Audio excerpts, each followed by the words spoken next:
time, though. If you And they're copy allowed the to be wrong stupid. if you copy somebody's strategy, but their market is different enough than yours, you're trying to copy a strategy that they wouldn't even do in your market. But yet you don't know that because you're not kind of looking at where you are versus where they were. That's the other thing I think is a lot of times you're trying to copy somebody, but they're 5 properties in and you're going, I just want one or my first one. Yeah. No, I agree. I see it a lot in the stock investing space too. Like people are just like, just tell me what to buy. Just give me the list. I'll buy all the things. And then like they just want to buy that, and then stock goes up, make money, and then whatever. But I don't think it's that easy. As people have different timelines, different strategies, different goals. They make different amounts of money. Just you gotta kind of take all the pieces from the people that you may look up to as far as like what they've built, or the simplification of their strategy, and take like little pieces from each and then build them into something that works for your specific position and market. There is so many small subreddits about that, like the stock market, about like how to day trade and what they're watching, what like the bros are watching day to day. I think Super has one of the actually better examples of that, like Dan Burr that comes on and breaks down what the market is doing, basically, like tracking all of those things. But majority of people are like, just okay, I'll just copy whatever you're doing. Yeah, I mean, there's a reason why not only on the real estate side, how we have like the core sellers and like mentorship things, but on the stock side, they have the exact same thing where they'll have like these groups where people talk about like what they're buying, why they're buying, and so on. It's good to get everybody together, but like when there's one like person at the top of it that's kind of telling everybody like what they're buying, and then people just blindly follow into that. I think that's where I tend to take problem with it, just because it's kind of conveying that everybody in the group is going to make money by doing the exact same thing, and if they don't, there's not really repercussions or anything like that, for people that are just giving bad advice in general. But yeah, is what it is. There's also a lot to do with risk tolerance when you're talking stocks. Yes. Because Have your you risk profile and mine are a little different because you've got a couple of extra decades to catch back up. I don't. have you heard of a risk tolerance? It's on Reddit, like in the Wall Street Bets community. They'll talk about their quote unquote risk tolerance, but it's always like the most ridiculous stuff ever. Such as Just throwing all of your money into options on one stock that expired next Friday or something like that. Like it's within my risk tolerance. I'm okay with this, guys. I'm okay with the possibility of losing all my money on one Yeah. day. Yeah. I'm very conservative, I would say. Like, I think when I was looking at for somebody, not like a mentor, but I was looking some kind of insight into anything, I was just like very aware. I only had like $35,000 to invest, and very aware I can only get a house that was like between 100 to 200K, and like exactly how much cash flow I wanted, or cash on cash return, or what the yield that I was wanted. I'm also very aware of like it may not work out for me, right? I might be able to like lose some of the money, not all of the money, because regardless, you're buying a tangible asset that you can touch and feel and see. But some of the money may be lost because of, it's a new business, it's a new thing that you're like betting on. Yeah. Yeah. I mean, you can lose all of your money, by the way, buying real estate. Especially when you get to use this cool thing called leverage. And if you don't do things right, I mean, and you have to sell the property, like I see people all the time with listings where it's just deconstructed on the inside. And I look at that as, oh, somebody ran out of money in the middle of a rehab, or they found something that they didn't want to do. They're probably getting like completely liquidated, or like trying to get close to breaking even on that property. Well, as someone who literally had to short sale a house and bring cash to close, yeah, you can lose it all. And it takes a long time to recover from that too. Yeah. Yeah, that's why I don't like any of the more, which I know that's just a harder situation in general, but like when I see people talking about flipping and stuff like that, it's just not something that I've ever gravitated towards because I have friends that do flipping here and yeah, they do like 20 to 30 houses a year, but I just helped them close a sale on a house that they had on market for like 6 months. And I believe they lost like $40,000. Like they brought a check for 40K to closing. Well, sorry, wired 40K to closing to be able to get rid of the house. So they can afford that because they do as many flips as they do. But he was even telling me, he's like, man, I might have to pick a different market or start reevaluating what I'm doing because I've had like 2 of those in a row, and you don't want to have too many of those in a row. You know what I mean?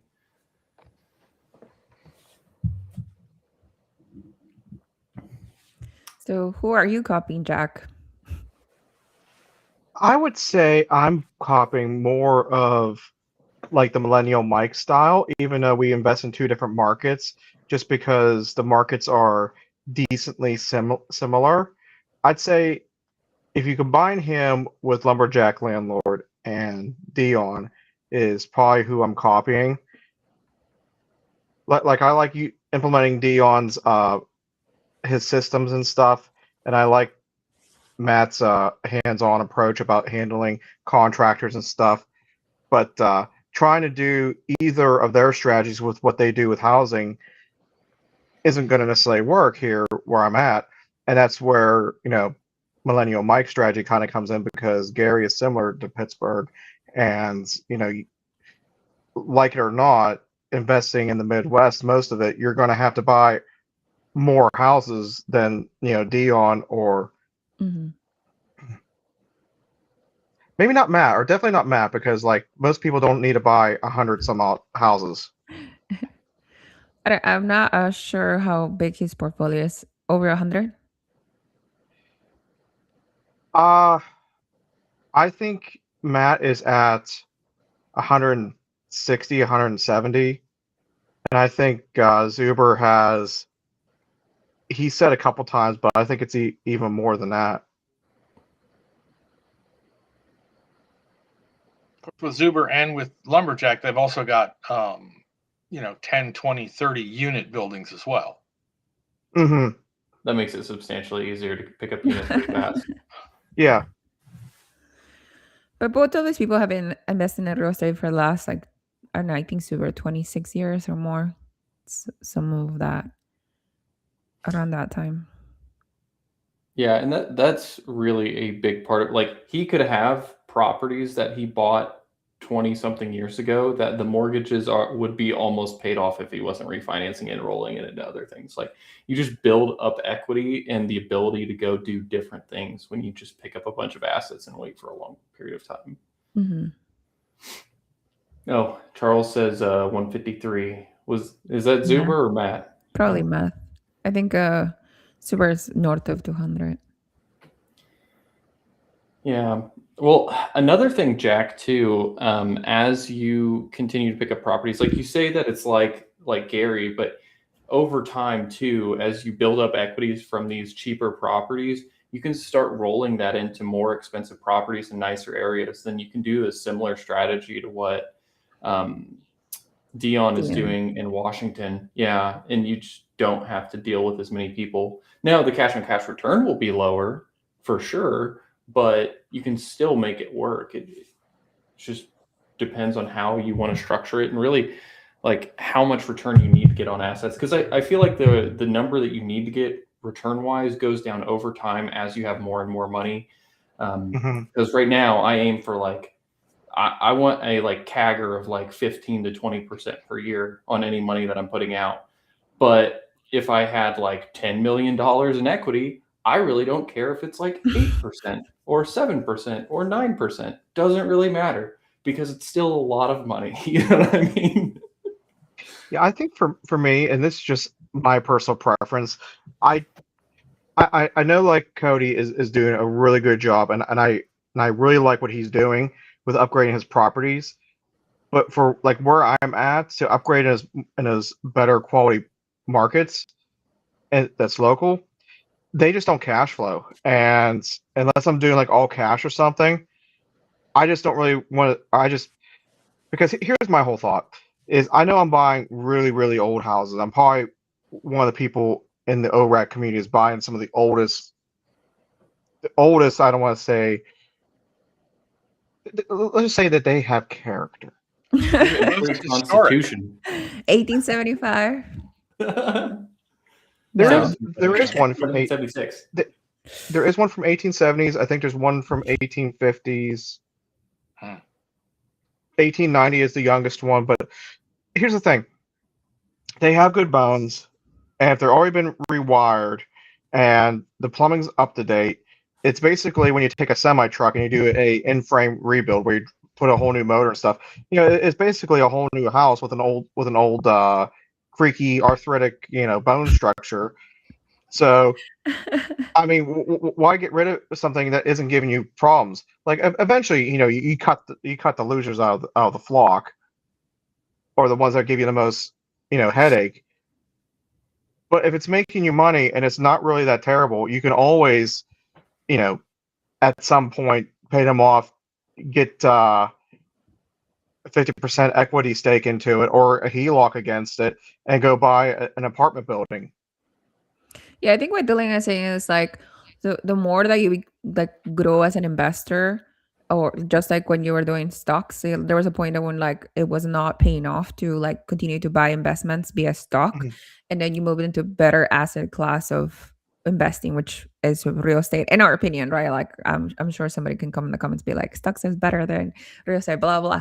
But in our opinion, but the more that you spend years of this, like the more you will be willing, the more wealth that you create, the more you would be willing to trade that for a better product, even if it becomes like a lower return. We're not saying like it doesn't bring you any money whatsoever, but Yeah. you may take like a 4% yield on cash return, but you're getting a new product with like a new roof, with like Mhm. new siding, and then all of these like eco-friendly.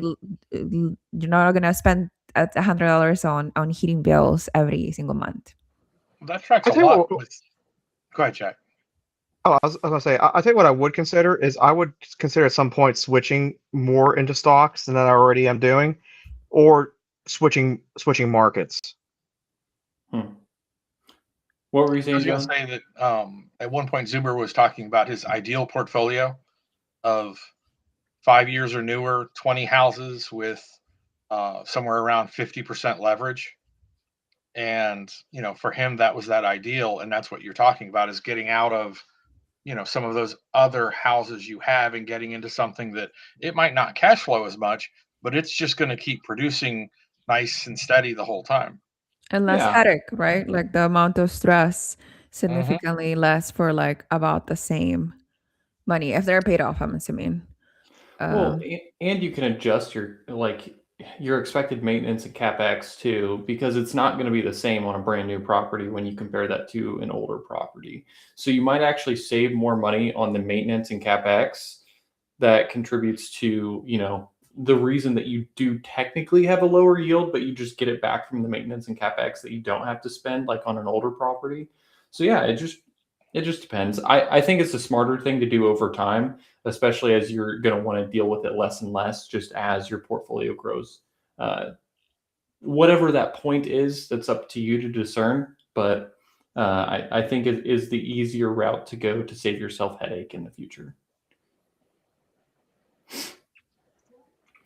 Who are you emulating, John? I'm probably have the most in common with Dion's logic, not his timeline, and but the more I look at it, the more I'm really favoring the least number of rentals with the right amount of cash flow. I'm in a somewhat unique situation because I'm only going to be in Florida for 4 more years, and then I'm moving to Washington besides. So it changes things for me. Plus, I'm closer to retirement, so it also adds in. But ultimately, when I move to Washington, I'm going to buy a duplex and probably turn around and house hack a second duplex. But the Dion had a house to start with, whereas I bought a house, but I did it with a low down payment.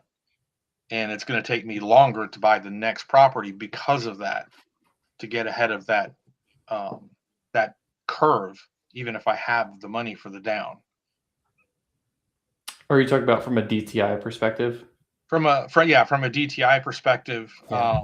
and it would take me to buy it, the next property at 20% down would take me 3 years, and that's not that far off. Houses out there are a little more money, so that extra fourth year is the year I need where I'm still here. So when I get there, I'll be ready to buy. I don't know. I'm not a lender, but don't they calculate, say you move out of your house and you have a lease, don't they calculate like 75% of that income into Yes. your DTI? Okay. Yeah, and unfortunately, I bought a project that was bigger than I thought it was, so I have a baby alligator. Mm. But it's a learning experience. Are you house hacking right now? No, I moved out of the house so I could rent it, Mhm. and I'm sitting in a lovely 550 square foot apartment. Oh, you moved, like, you don't live in either of your properties? Because I believe you said you I've had a only got house the in a one. duplex. Okay. Yeah, I've only got the one. So I moved out so I could rent the whole house. Interesting. That does sound very Dion-esque. Yeah. Yeah. Mark was asking you, John, if is the policies in Washington making you rethink about investing in Washington? No, for me, it's a destination for starters, or for ending. So no, not really. It's just a thing to be aware of, but not really a something that would stop me. I think a lot of Washington, people, I hope you're ready. He's coming whether you like it or not.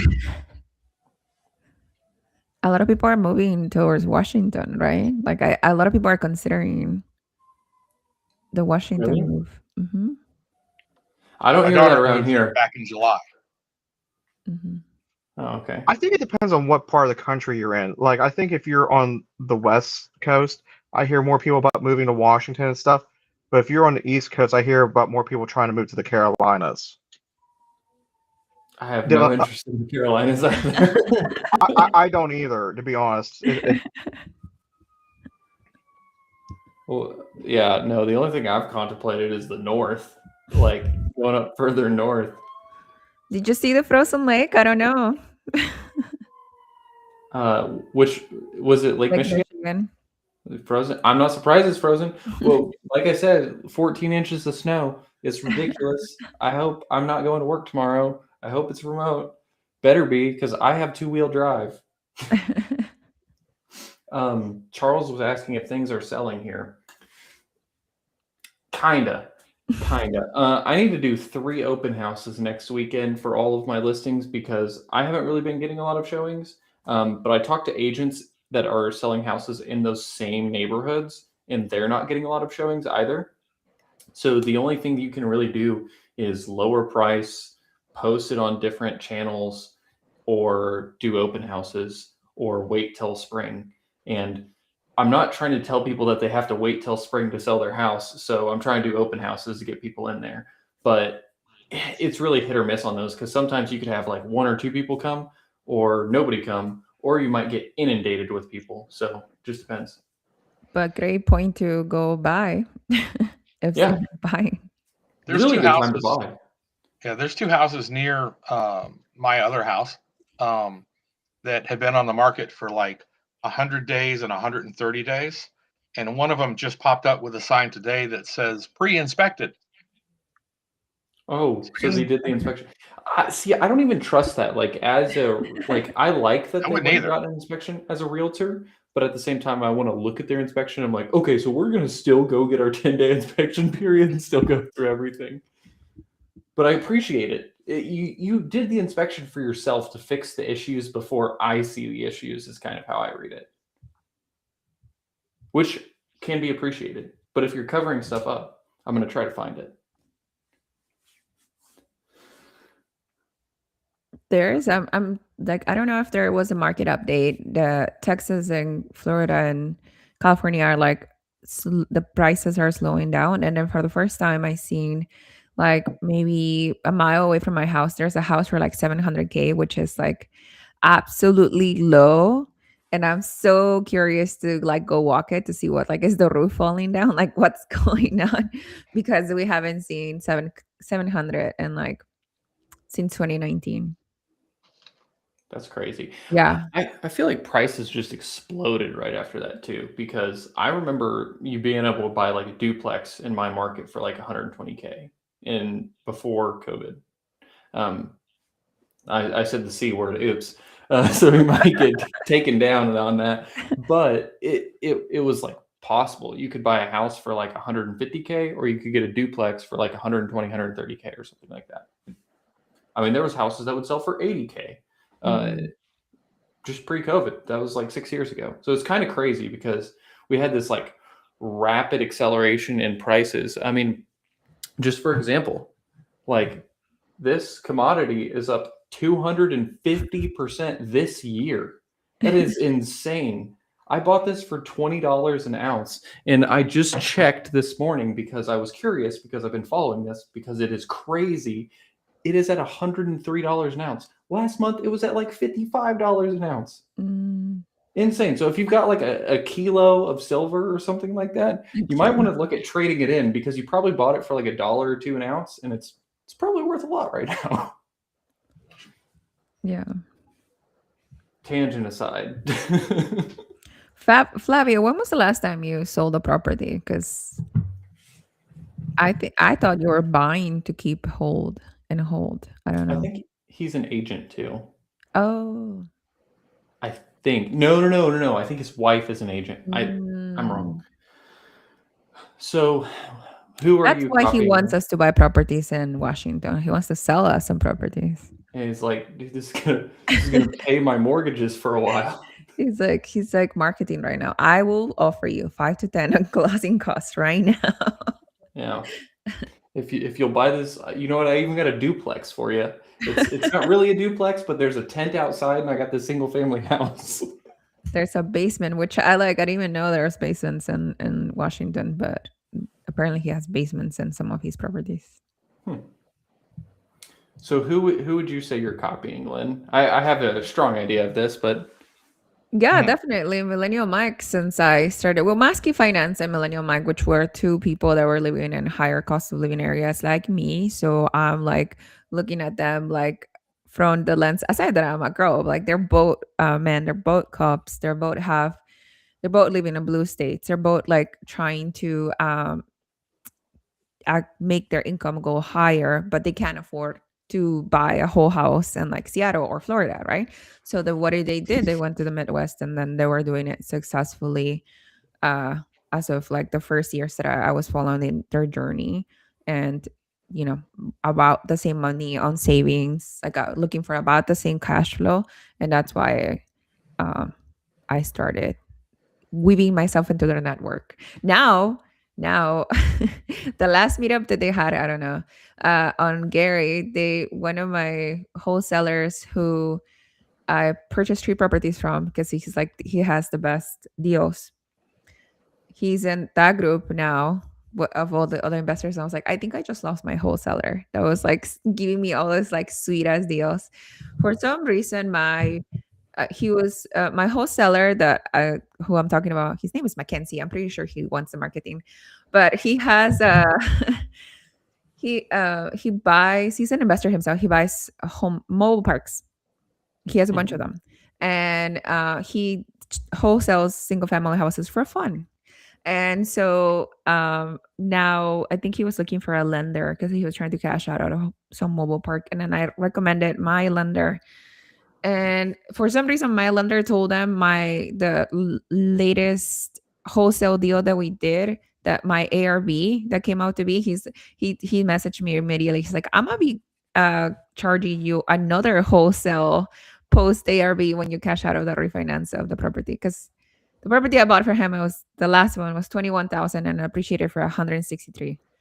Which I put a lot of money into that property. So like there's a lot of built equity into there. But I was just like, why is my lender telling my wholesaler what my appraised value of my houses are? So I I was just like, this is private information being disclosed. Yeah, I don't think they should have done that. No.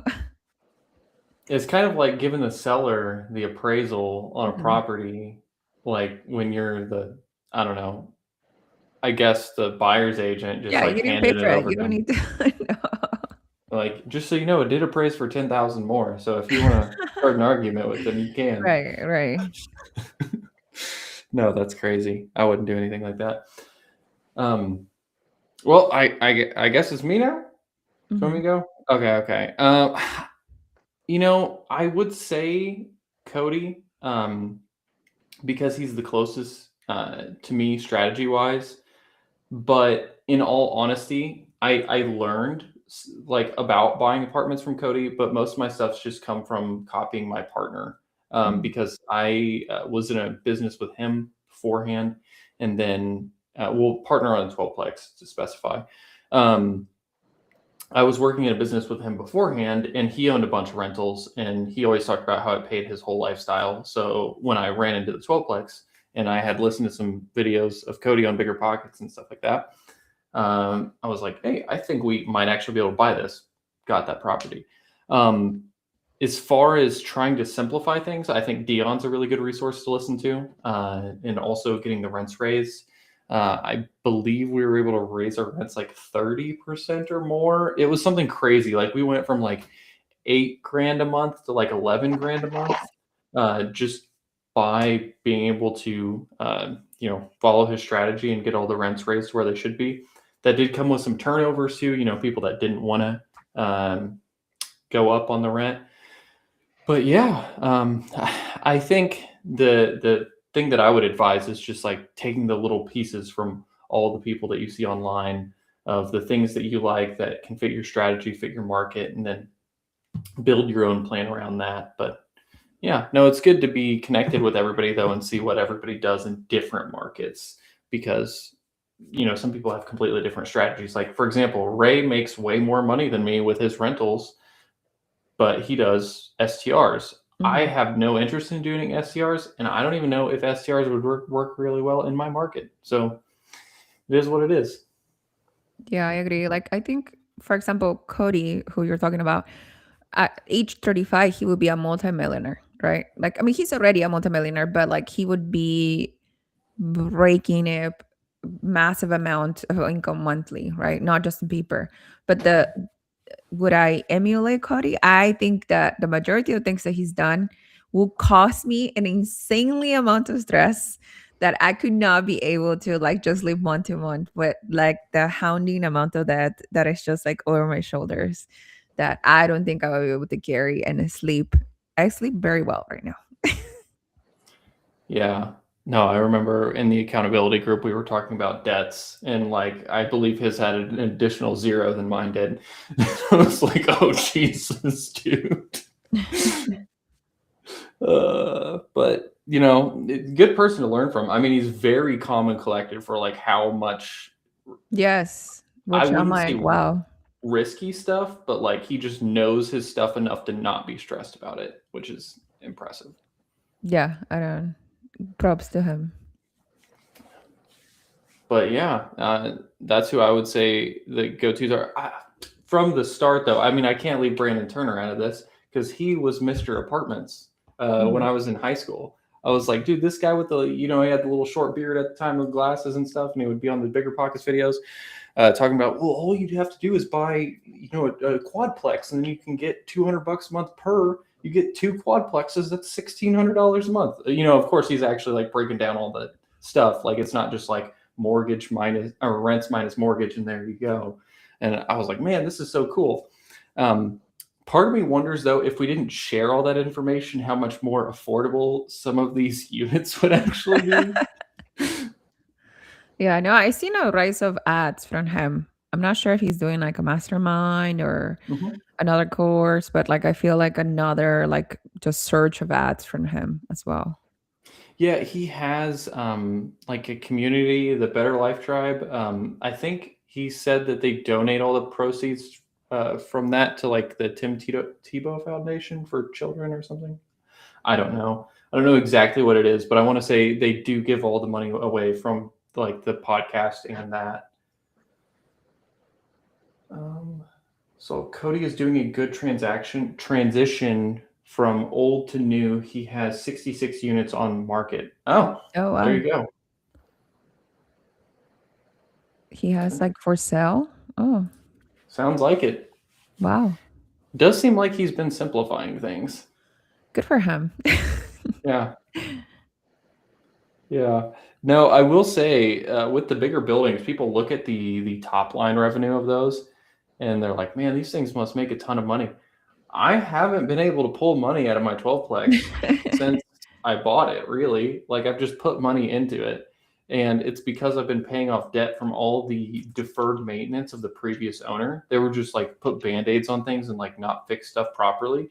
So now that I'm going in and replacing all the appliances, all the AC units and everything, like I had a lot of debt that I had to pay off. So like I'm still like I thought I was going to start getting paid in December, but now I'm still 3 months out because I've got like another 11 grand of debt to pay off, and my mortgage is $4,000 a month. So it's it sounds super cool when you see the like top line rents, but it's not super sexy at the moment.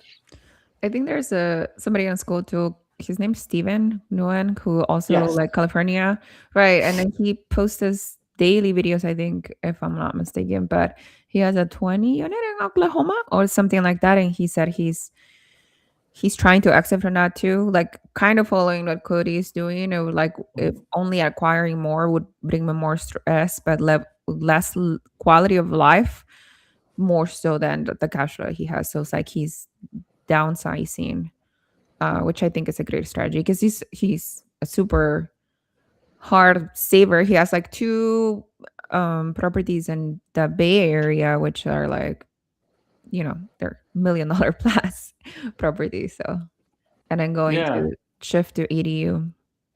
Steven the pharmacist. Yeah. I think he was building an ADU and selling some stuff is what it sounded like. Mhm. I watch his videos too, and he's came to the Gen Z calls a couple times to talk to everybody about like what Oh. he's working on, like when he was trying to make the decision of like, do I buy bigger things or do I sell some things and like shift things around. Mark says Steven is not in school anymore. I think he has his own community now. Oh, I wouldn't be surprised. I think he has a couple thousand followers on YouTube, so it's probably pretty easy to start building that thing up. But yeah. Flavia says they're on Crexy. So yeah, if you want to look at it, Washington, there you go, 66 units for sale. Flavio, sounds like you can just take over. Seller finance. Trying to wheel and deal. Yeah. But yeah, no, I've been looking at houses and stuff's so expensive. Like just personal houses instead of like house hacking. Too expensive. Talking like $2,000 or more per month just for the mortgage payment. You can tell that California's your single families are too expensive. Yeah. Well, I mean, I guess yours are like $800K, but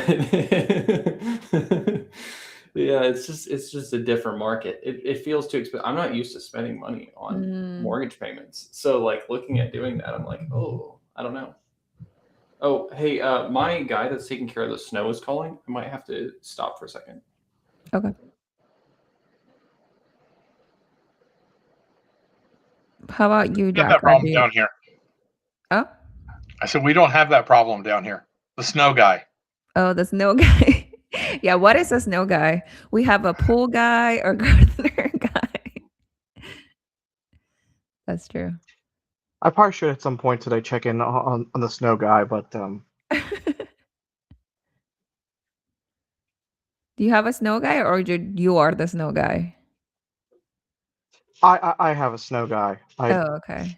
Yeah, I'm not driving because every time it snows, I'm far away from the property, so it's like I'm not driving 45 minutes to go shovel snow.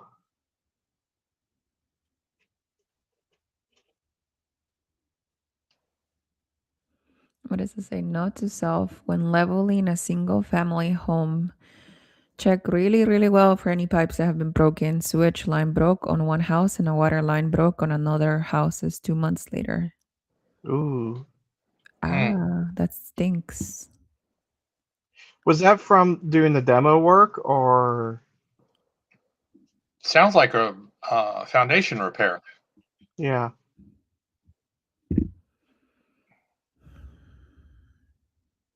Yeah, I was just talking to someone a week or two ago, and they're going to try. It's not a brand new system, but it's newer for this area, where they get like a resin and they run it through the sewer pipe and expand it out to the diameter of the pipe. It's basically, from my understanding, it's the same procedure that they use in doing a CAT stent. Is that the term for it, Lynn? For if you have a heart attack, where they put like the little balloon in your artery and go. Oh, yeah, you're talking about medically, yes. A stent. Yes, it's basically the same thing as that, but they use a marine grade resin in your sewer line, and Expands, yeah. yes, it's kind of the same thing. Yeah. Does That's it a seal it or short-term does it fix, actually right? expand it? So the balloon expands it up against the walls of the sewer pipe on the inside, Mhm. Right. and it just holds it there until it dries, and then they take the whole thing out. Yeah, And the resin it's a stays there. short-term fix, right? The resin is supposedly smoother, and it's actually a long-term fix. Oh. Unless of course it was caused by roots, then the roots are just going to go right through it again, and you're going to be in the same boat. But if it's just like a normal like clog, or even like terracotta pipes that are starting to crack and crumble, that can be a permanent fix for that. They do that in some sewer systems down here. One of them is called in situ form.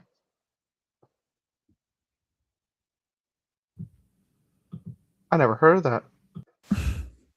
Yeah, it's a big truck mounted operation, and they go from manhole to manhole, and it's not cheap, but it's cheaper than digging up streets to be able to Mhm. get down to where the clay pipe is.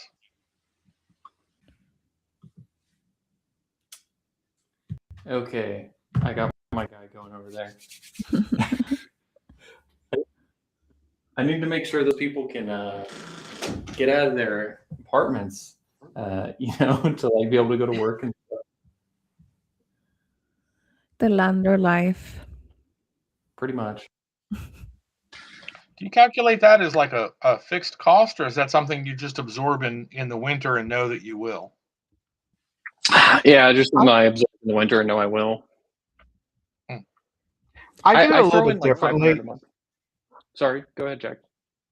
Oh, I was saying I categorize that under lawn care.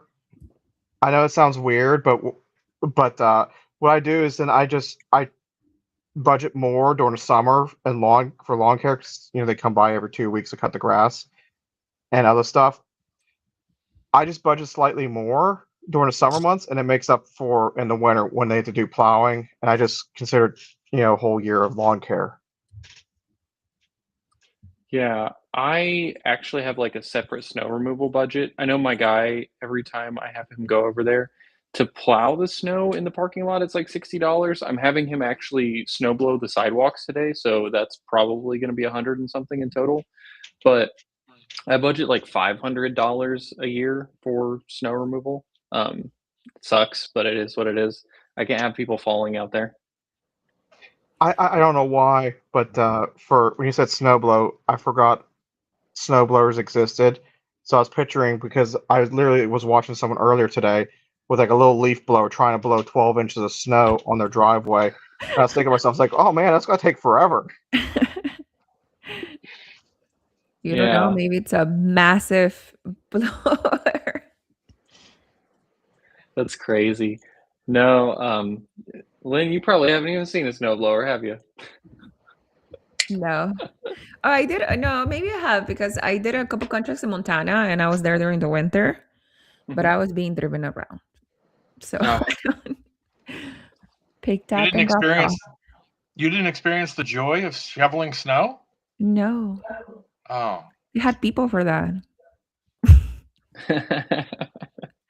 I mean, I do now. Do your snow guys, do the prices go up every year? Like, I'm asking, like, do they raise the prices? Uh, I would consider it kind of like lawn care. Like those guys don't usually raise the prices on us too often. It's like every couple years or something like that. I don't know. It's not crazy, at least. Yeah, I was gonna say about the same thing. And the person that does the snow removal does the lawn care, and to plow my little parking lot and stuff. He doesn't even charge extra for that because I'm just. He's like, it's 3 swipes, and he's like, and you just tell me to shove it over the hill. Yeah. Yeah, it's like if I were to go out there and try to shovel some of that stuff, it's hours work, and for him it's like 2 minutes. So Hmm. making like $60 in 2 minutes is cool. Now, when he's out there actually having to push the snowblower, that's gonna suck for him, but that's what I pay for. Yeah. I had a gardener a few years ago and a pool guy. And for like 6 years, I never had to like increase they never increased their wages. And then my boyfriend moved into the house and he started charging me more. And I Mm. was just like, okay, what the heck? But I don't have a gardener now. Now my boyfriend does it, but that's what happens. Yeah, they're probably trying to help you out, and then they're like, "He should be doing this work. We're gonna start charging more for Maybe. this if you're gonna keep having He's us like, do why are it." you paying for this? Yeah. Like, "Why are you having me mow the grass? Why don't you have him mow the grass?" Now our grass is dead, but So, not to take a turn in the left field, but we're going to take a turn in the left field.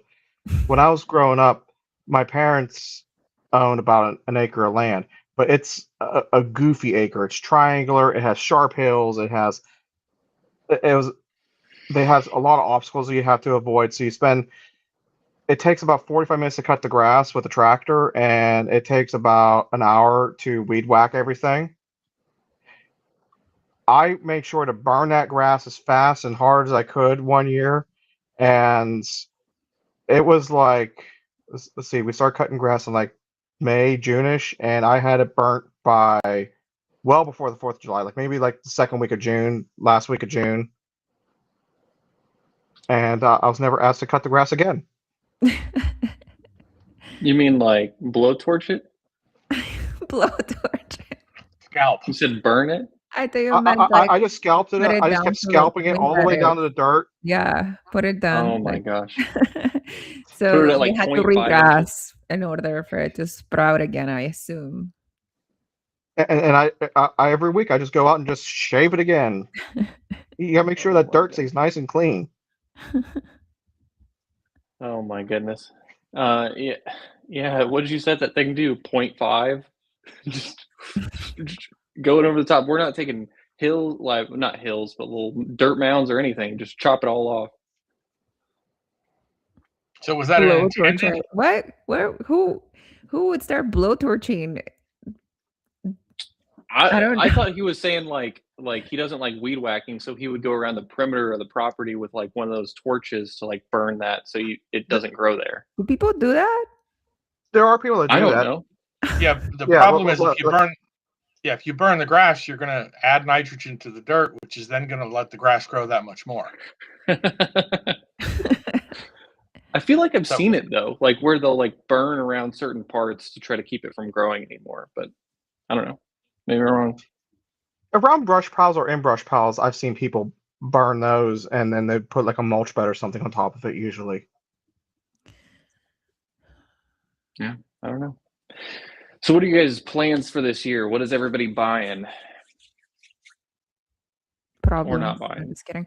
I have Igloos. remember I had 3 vacancies, so I have 2 applications approved for move-in date February 1st. So I should be down to 1 vacancy. So, and I'm done with the stairs. Remember, you guys? I was telling about the top-down unit that there were not stairs siding or covering. Now I have stairs, so now I can market the unit again. Oh, did you not have like a secondary exit for the top unit? No, we did, but it's not covered still. So we wanted at least Oh. one cover exit. Gotcha. Yeah. That makes sense. Old guy REI says burning grass. What kind of show is this? Well, if you stick around, I've got Everything something to burn goes. in a minute. They do it on cow pastures down here. Yeah. There you go. That sounds disgusting. I'm not gonna lie. Sounds like flaming something. But Yeah, not good. You got to pick that up first. oh, okay. Yeah, I would hope so. You don't want the methane to add to the fire? No. We don't set on fire things over here in California. We burn if we do. Yeah. Oh my. So John, what are your plans for this year? You got anything in store? I just need to get someone in the house and then stay in my lane, and just keep saving. Solid. Kind of boring, but it's part of the plan. It is what it is, really. Like all of last year I didn't buy anything. This year I'm looking at buying things, but I'm almost like tempted to just look at the build process on something instead, like try to build a duplex instead of like trying to buy another one that somebody else built. See if I can just start, throwing up some at least infill duplexes. See what happens. You guys are gonna kill me. I'm not supposed to be buying, right? But I did put an offer. I don't know if you heard, but it was one day only sale. Came up on the MLS, I think Thursday. Was Thursday night or something. Thursday morning, brick house. Total gut, but 37,000, which was like, what? Let me find out what's going on. It's apparently one of those home hut stores. I never used the website. Anyways, a broker approved hut has to place the bid. And so I called my realtor, and my realtor's like, let me find out. And he couldn't get the application done for him to be a broker hut star the same day. So he had to refer me to another broker. Got through the broker. I probably should have called you, Dylan. Are you home hut store approved? I have no idea. Probably not. Probably not. Do you have to submit an application or something? Yeah, I probably should call you. But I know for a fact that house ARB is like 175 if like you flip it or like you burn it, depending on what you end up doing it. And then finally I got a hold of the broker and they're like, oh, this bidding process expires in 4 hours. So you only have to put like your bid now. And then so I put my bid in. I didn't get it, but I was just like this close to buy another. So with those HUD homes too, they will prioritize home buyers over any investors too. Probably. And there's some times where they'll even bar any investors from actually submitting offers for like 30 days before they'll start letting other like investors or anybody else offering on the homes, because they want to give other people the opportunity to buy these. I've seen it where HUD has actually gone in and redone houses for first-time home buyers, and they'll put it on market and it'll say like investors can't offer on it for 30 to 60 days or whatever. But you can offer it to a single family buyer. Like if it's a total gut, like who's gonna come and live? Only investors are gonna bid on this. Like no single person that has a family is gonna like buy a $38,000 house and put like $60,000 into it and then wait like whenever that finishes up. It's gonna be investors. Anyways, I did that, but I'm not buying. Yeah. I'm not buying, but I put it in an offer. One offer. It was inoffensive. It wasn't offensive. Well, it wasn't offensive because I put it at ask price. So I'm sure somebody that got it went over. Yeah. Yeah. I mean, and it was a whole 24 hours on the market. Like it wasn't there long. So if you had gotten it, would it have been an accident? I accidentally bought a house. I accidentally called my broker and had to refer me to another broker and told him, I was like, oh, we'll see. She did say, you're not going to get it. You need to send more. Like your bid needs to be higher. And I was like, well, I'm a lucky person. So Just put it in the bid. Like, no, I actually have other bids right now. I really need yours to be higher if you actually I'm want actually the this. only person that saw this house this today.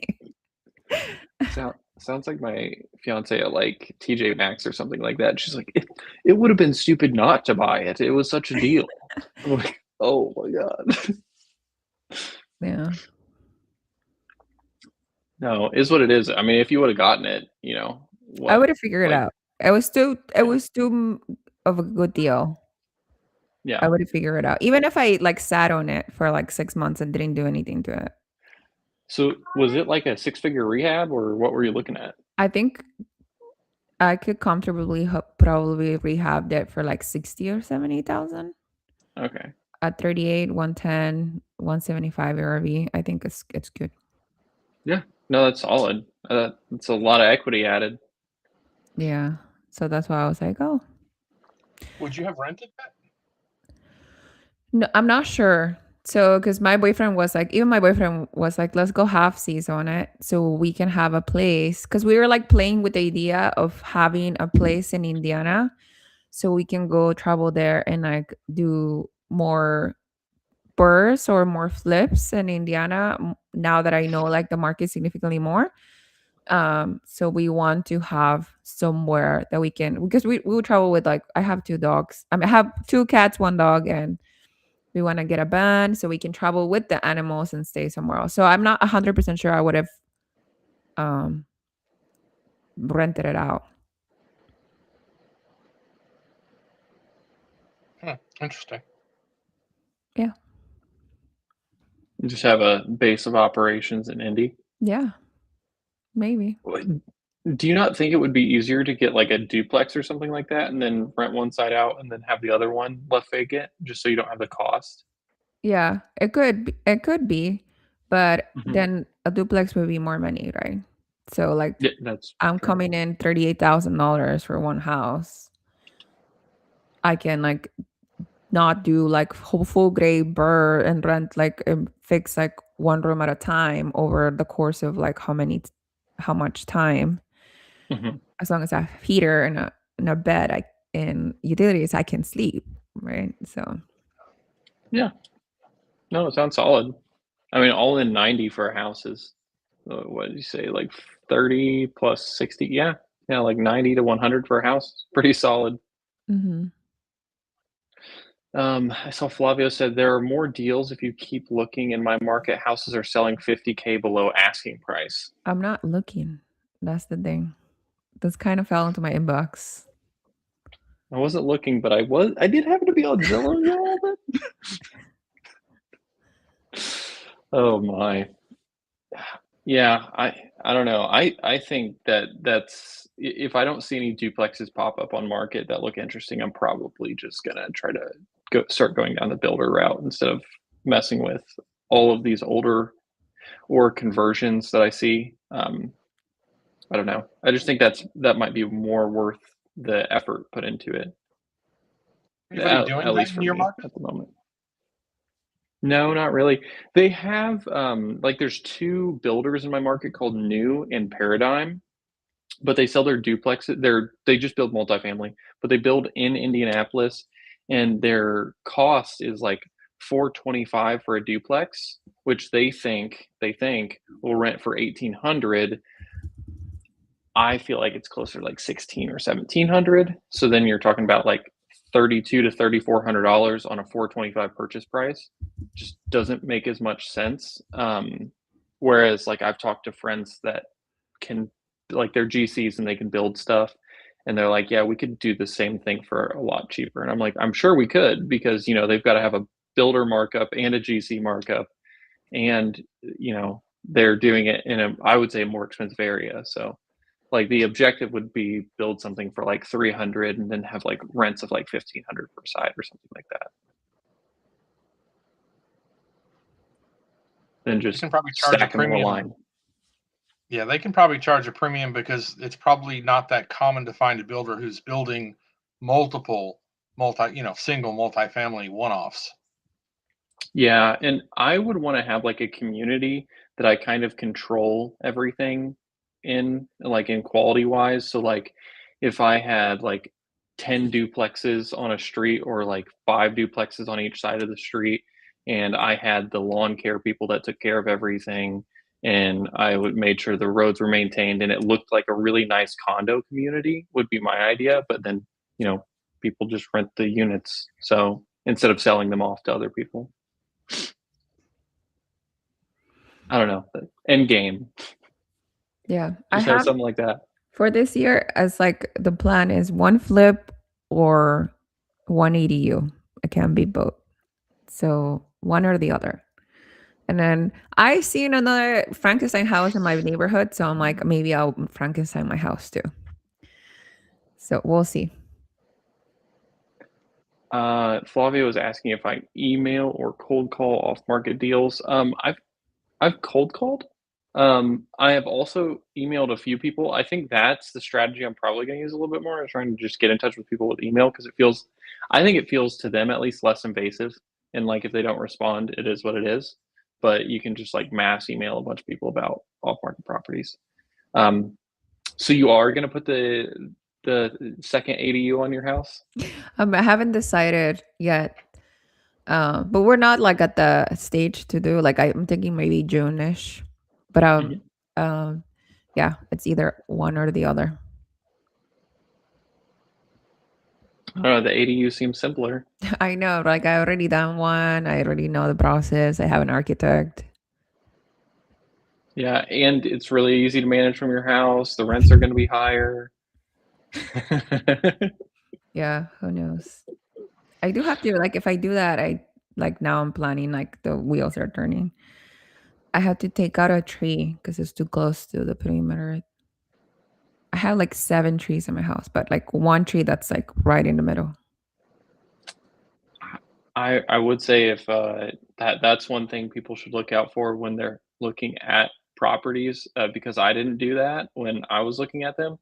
I'd pay $4,000 to have trees removed in one spot, and then I have another tree that I think by itself is probably going to be $4,000 or $5,000 because it is really big.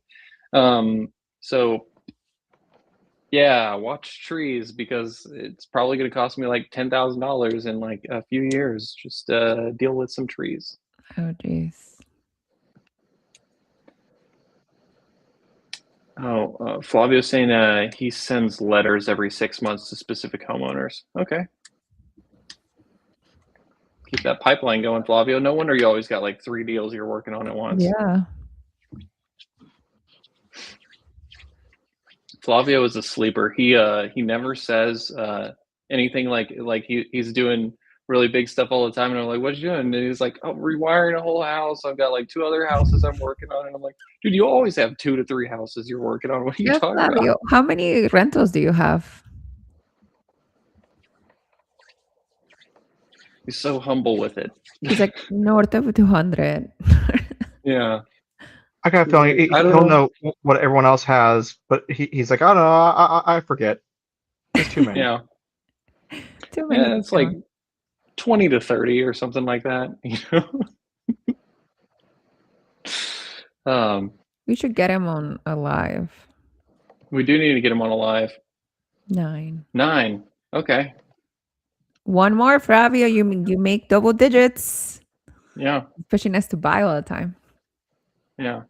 Yeah. And he's like, you need a best to go there. So is everybody looking forward to the ORAD event? We are closer than I thought. I still haven't bought my plane ticket yet. Oh no. Yeah. Yeah, I'm pretty excited. It'll be great. How about you, John?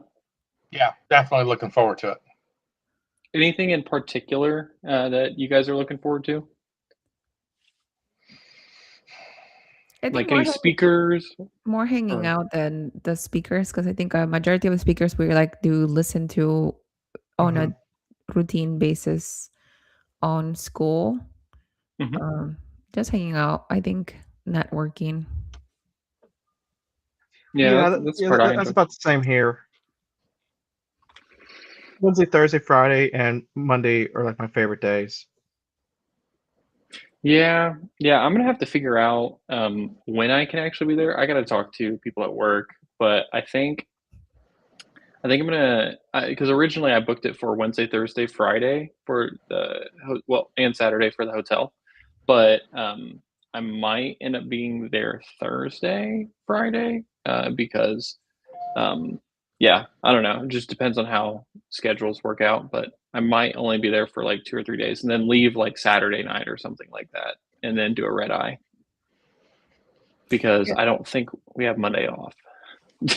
What? No, you do. I'm pretty sure. No, you no, do. no, no. I don't think I do. I believe I don't. President's Day? I don't. I'm pretty Yeah, sure you do. I think they like use President's Day as a second day on Thanksgiving, so you have Thursday and Friday off. Mm. Like we could just have Thanksgiving break and then you have President's Day off as well, you know what I mean? But oh, okay, no, no, no, no. I am getting there Thursday night. So I'm getting there Wednesday. Oh, nice. I've heard some people say they're getting there Sunday. Like that's too much Vegas for me. you guys should wash your hands. There's too many people in Vegas. New bacteria, new viruses you're gonna be exposed to. Yeah. It's ridiculous. I mean, it's true. It's true. It's true. There's Wash your probably hands. viruses that they invent in Vegas. Meet new everybody, people, if you meet new stay there longer than 3 days, you'll viruses. get sick. Yeah. No, I think it'd be nice to go check out Red Rock again, though. Like, if anybody has a lot of time, that was one of my favorite parks to go to. It's definitely scary if you don't like heights, because there's some places that you can just easily, just climb up on, and it's pretty high up. It's pretty high up. I didn't make it there, but I did make it to Hoover Dam, which was really impressive.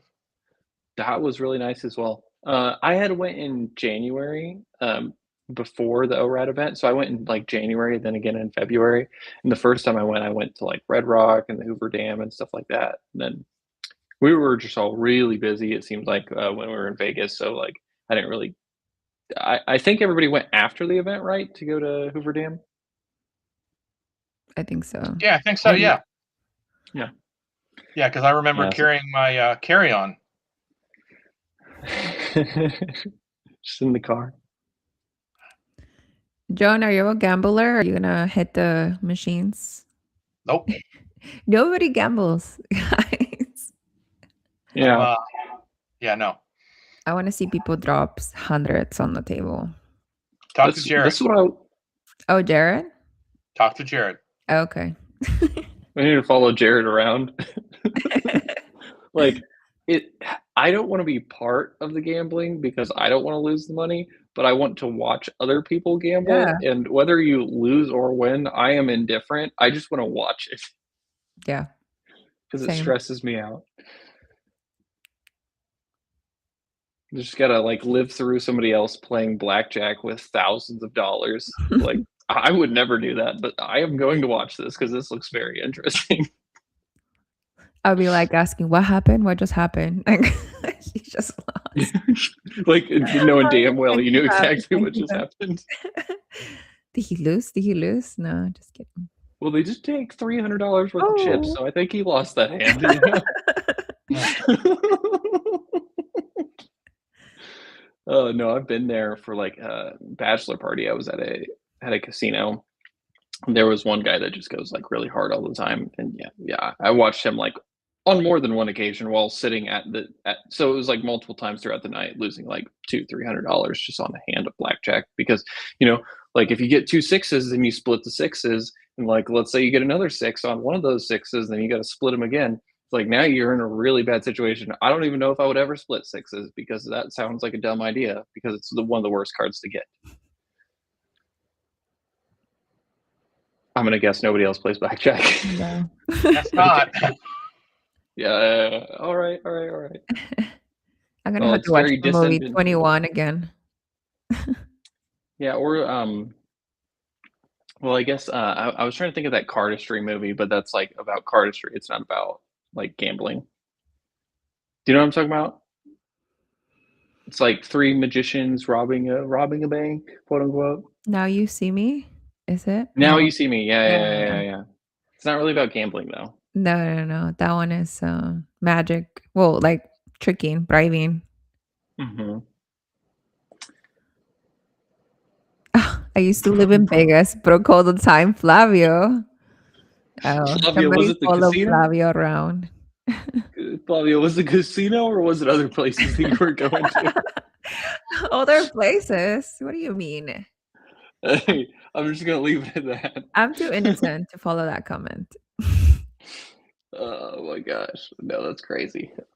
Um, it seems like Vegas is getting less and less popular though, with some of the younger crowds. Because I know gambling used to be like really, really popular. At least it seemed like it was to me. But now it seems like people my age don't really like to do that at all. I Yeah, don't the know. only like good thing I would see, I mean, interesting would be like the shows that they have, but that's it.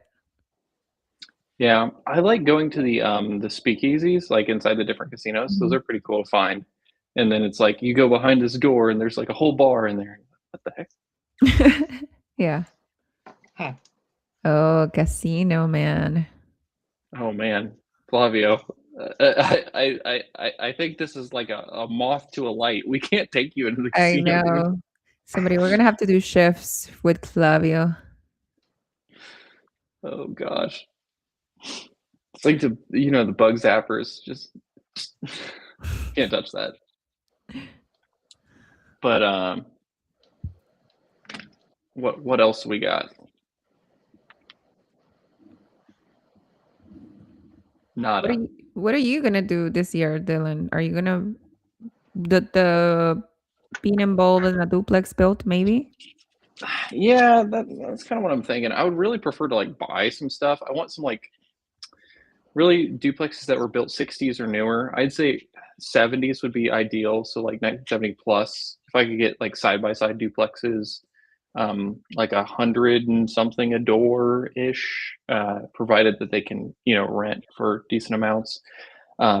That's what I would prefer to do, and just buy a couple of those. But if I have to do a ground up build, I think it'd be a really good learning experience, and there's a lot of equity added doing that kind of thing. So, it wouldn't be bad to just like take the year slow and then do one duplex build and then just, learn that process and then be able to do, because then I can just go get money from private parties and then just build multiple in a row and then just give them, like I'm just taking loans from people to build duplexes. Mhm. So then that could build up the portfolio pretty quickly. I don't know. I think that might be the play. It seems pretty simple too, because then I'm not like in this rat race of like, not rat race, but like the competition of fighting with people over properties that are like not even that nice in the first place, and everybody's bidding them up. Um, when I can just have my own properties that I built myself, I think I would prefer that. But we'll see. It's expensive, and I don't think it's a very easy process to follow. So I need to talk to Brandon about it. But I want to have plans and stuff before I actually like go have that discussion about like building stuff. Mhm. Jack, are you buying this year? Gonna try to. One One, two, duplex, one or two? one or two. Duplexes. Duplex or more. Oh, Yeah, there you go. Well- Okay, so like 2 to 4 units this year. uh-huh. No, that's good. That's good. That's solid. Okay, I think we'll see each other next week then. Yeah. What No, we gonna do I think for? What we're gonna do while we're out in Vegas? We'll all be together. Besides Denny's? No. I was talking about for the lives. Oh, Okay. Oh,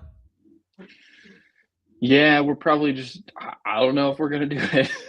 I think we should do like a 5-minute live or something, us all together. Maybe. Something one like thing that. like for maybe sure, we should during take lunch or something. pictures so we can have that for the thumbnail. Yeah. Yeah, take pictures. We could do a live, and maybe, hey, this is a good idea. Maybe we could go around asking different people how they invest at We lunch. could. Yeah, I could get like one of those little mics, and then I can get one of the silicon spatulas, like how people do it, like on the YouTube videos. And Silicone just, like, spatulas. Wow. have you seen how people do that? Yeah. Like they'll get like the spatula. It's kind of funny. I don't know. Flavia said he was curious to see if my family had a real estate background because I sound natural talking real estate. No, I don't. Nobody's in real estate. Nobody's owned rentals or anything like that. They've only ever owned single family houses.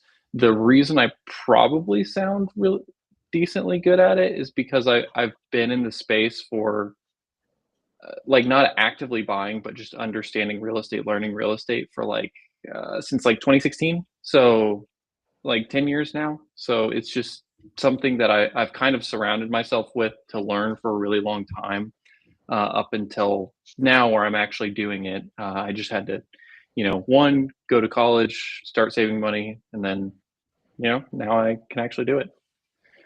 I think you said you've been listening to Bigger Pockets since high school. Yeah, I have. Like I used to work at a hospital and I would work in the cafeteria. And I did like a 5 a.m. to like afternoon shift. So there was nobody that was allowed in the cafeteria. We were just doing like orders that were just going upstairs and stuff like that. So I would just like have my headphones in and listen to Bigger Pockets podcasts because I didn't know about one rental at a time at the time. I don't even know if it was a thing. I don't think so. Yeah, but I would listen to that stuff and then, just be cooking food and listen to people talk about duplexes and stuff. Wish I could have been buying then. I probably wouldn't be working right now. What is that, 2011, 2012? No, what? No. Like, Wait, no. I graduated high school in 2017. 2017. Yeah, so like, yeah, I would say 2016, 2017 is when I like started getting into real estate because I was looking at like different things to try to make money outside of like actually working. Because I got a job and I realized that was terrible. And then, 10 years later, I'm here still working, and then just building the thing up. But now I make more with my rentals than I did. Well, that's kind of an unfair comparison because I probably make 4 times as much as with my rentals than I did with my first job. But like making $8,000 a year is not like, a huge feat. You know what I mean? It's like making $7 an hour and working full time in high school. Yeah. Man, it feels like a cheat code though to like get like jobs after that. Like I was talking to somebody about that recently about how like you'll go from making like $7 or $8 an hour, which I was it like that in California, like a solid like 10 years ago. Yeah, my first job was like $8 an hour. Yeah. Yeah. So like going from making that to like whatever you make now, you're like, oh my gosh, this feels like cheating sometimes. Like, I don't know. Yeah, but when you were I, like also when I was making $8 an hour, I could go to any fast food place and like eat for $5. Like also. Now McDonald's breakfast is like $11, $12 if you're just getting whatever combo meal in the morning. I went to Qdoba recently and I got 2 bowls with double chicken and a queso on the side. It's $35. It's ridiculous. One like, coffee I'm not, is $6. One coffee. yeah. A K-cup is like 50 cents. So make it at home. It's I only go to like get coffee like once a week out. So I make my coffee every day. So. Yeah, where I work, you have to buy your coffee. Like it's not like I know a lot of companies they'll just have like a thing where you can just like go get stuff for free. It's like $3. So I'm like, man, I need to bring in like a Keurig machine and stuff and just make my stuff at the desk because I can't be spending $3 every single day. Unpopular opinion, I don't support single serving coffee and you have to make coffee pots. You only have a cup a day? What? No, multiple. But I bring one with me. Yeah. Oh, I only have a cup a day.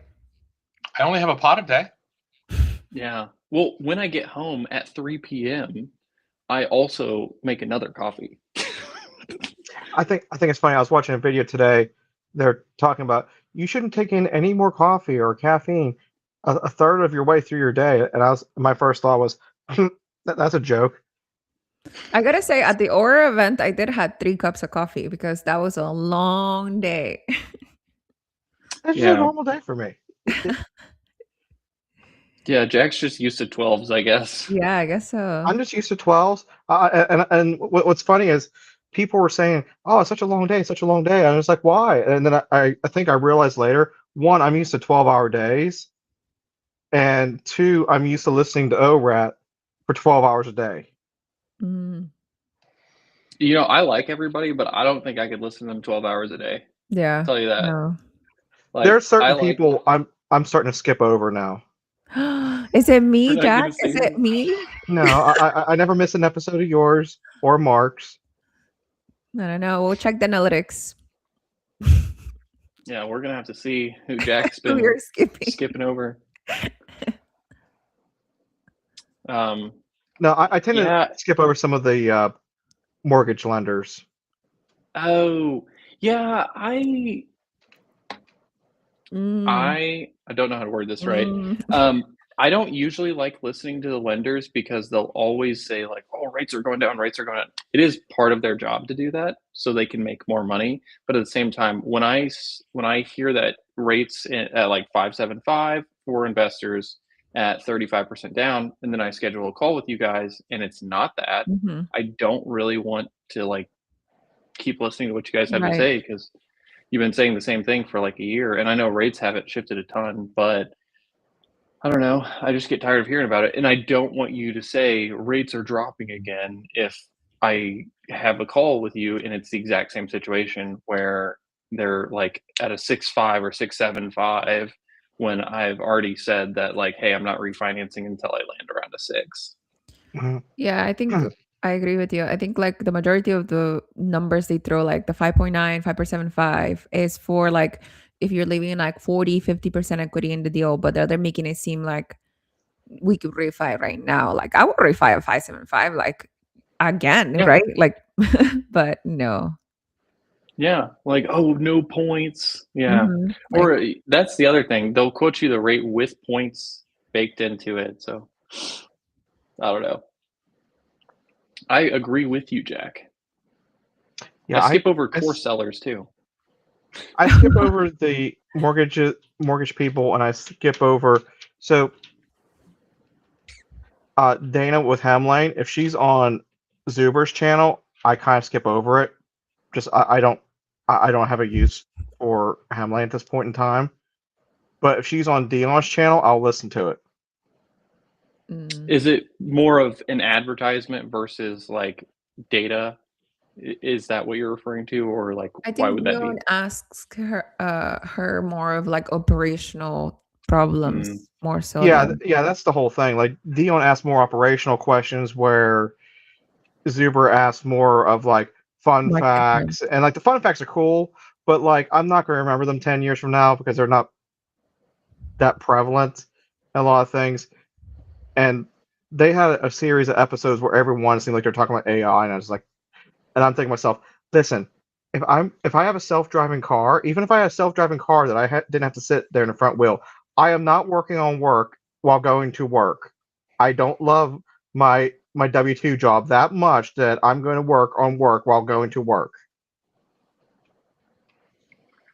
yeah. No, I get that. Also, I get really tired of like as a software engineer, I get really tired of hearing about AI all the time because everybody is always like AI this and AI that, but they don't actually understand like what a lot of the models do or like how they're trained or anything. So they assume that it is smarter than it is. Hmm. So they're like, "Oh, it's gonna take over the world and whatever." And it's like, no, it can't even figure out how to code certain things right. It replicates like horrible code. It has hallucinations all the time. So like it gives you data that's not even accurate. Like it could tell you something as it's factual is wrong. So Yeah. like whenever you're using ChatGPT and it's something important, I would always ask for the sources or Gemini or Claude or whatever your preferred model is. I like Claude by Anthropic. It's my favorite, but that's just because I'm a dev and they have the best model for software. I've been gravitating more to Gemini too because of I think ChatGPT has had a few mistakes, and now I have to check all three, like ChatGPT, Grok, and Gemini. So Yeah, Gemini is my favorite for everything besides coding. Is a really good model, in my opinion, at least. And I haven't made anything like that. I'm not that smart, but like just how that one works compared to like ChatGPT, it just feels very good. And I want to say it's better at image generation as well too. ooh.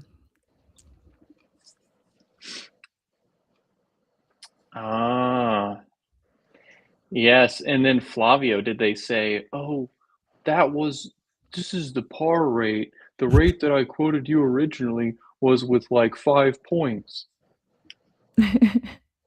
Did they say, "Oh, rates change a little bit"? I'm like, "What?" Like, I watch the market too. What do you mean? Yeah.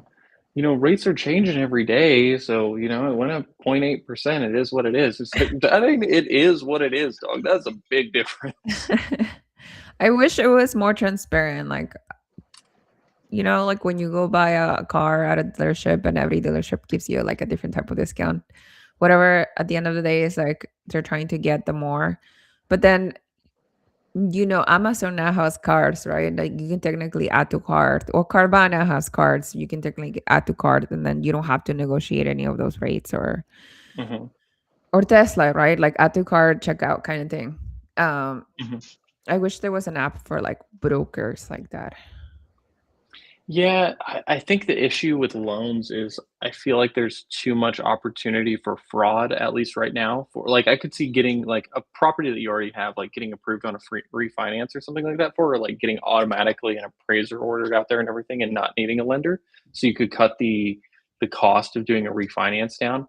But like the initial like buying a house and everything like that, I think there's too much room for errors, or like falsely just not giving people loans for like whatever reason. Because like when you leave things open to models for like prediction on things, they're just going to use statistics. Now you can tell it not to do certain things, but it can just look at like these people from this geography in, I don't know, this part of Indianapolis don't tend to pay, or they have issues paying. Well, we should make their rates higher, or we shouldn't give them a loan in the first place, even though like comparing that to what their credit score is, they might be a good candidate, but they're just getting weighted down because of that. I don't know. There's tons of things, and I'm sure the people that are way smarter than me actually factor this stuff in, but I think it's hard. It's really hard to do that kind of thing. I don't know. Like, I think it could be figured out. But I You think so? remember like in 2022, 2023, there was Open Door and like Redfin were buying houses, right? Like They got offers, smoked. auto-generating offers, and like you were closing like in 2 weeks, and then you're like, Here are the keys. Like, good luck with that." But yeah, that went into, I guess that run into not very well purchases either. Yeah, um, uh, I want to say that a lot of those companies put themselves in really bad situations, and we can wrap up here in a second. But like Open Door and I don't think Redfin did it, but I know Zillow did. Open Door and Zillow, like I want to say that they put themselves in really really bad positions financially buying all of those houses because they were overpaying for a lot of them, or the moving costs like of selling them was a big problem. Hmm. Yeah. Okay. Well, I think it's a good place to stop. All right. Well, thanks everybody for being here, and I'm glad to see y'all four, and I'll see you guys next week. Yeah. Or See ya. you three, not four.